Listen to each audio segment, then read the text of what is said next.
Ngayon, importante talaga na makinig tayo sa pinakasariwang impormasyon kaugnay ng Bagyong Pablo at yan ay ihahatid ng ating resident meteorologist, si Ginoong Nathaniel Cruz. Mang Tani, nasa na ba ang Bagyong Pablo ngayon? Mel, nakalampas na nga yung sentro ng Bagyong Pablo dyan sa Palawan at tinutumbok na nito ngayon ang West Philippine Sea at nakataas pa rin ang Public Storm Warning Signal number 3 dyan sa Northern Palawan, kasama na ang Calamian Group of Islands. Signal number 2 naman sa nalalabing bahagi ng Palawan, habang signal number 1 naman sa Occidental Mindoro. Taglay pa rin ng bagyo ang lakas ng hangin na umaabot ng 120 km per hour near the center at bugsong 150 km per hour. Kumikilos ito pakanluran, hilagang kanluran sa bilis na 15 km per hour. At dahil nasa karagatan na muli ang sentro o itong Bagyong Pablo, ay may posibilidad pa itong lumakas bago lumabas ng bansa o ng ating PAR sa araw ng Linggo, Mel. Pero Mang Tani, dire-diretso na ba yan yung paglayo ng Bagyong Pablo na yan o posible pa rin mag-iba ng direksyon? O worse, baka bumalik pa dito sa atin, Mang Tani?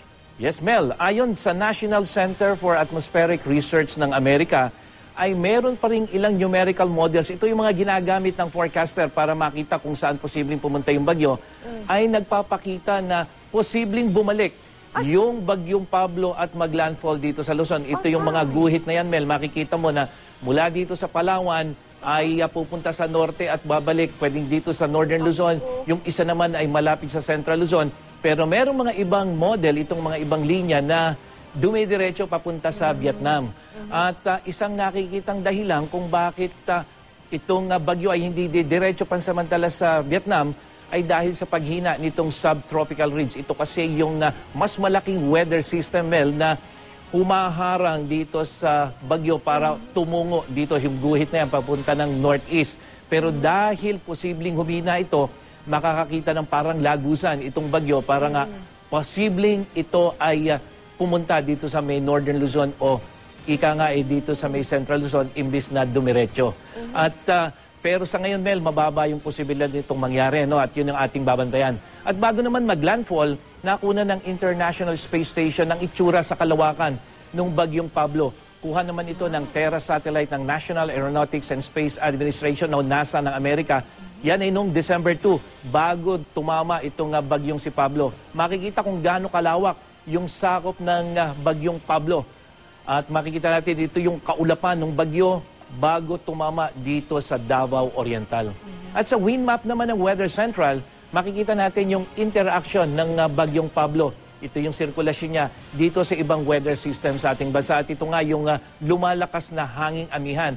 At pag lumakas yung hanging amihan, dala nito yung malamig at yung hangin. Kaya bahagya itong magpapahina dito sa Bagyong Pablo dahil yung bagyo ayaw na ayaw niyan nung tuyong hangin. Dahil ang kailangan yan, warm and moist air para lalong lumakas. Kaya titingnan natin kung ano ang magiging patuloy na epekto nito, kung hihina ba ito at pipigilan yan yung pagpunta ng bagyo patungo dito sa ating Luzon Island.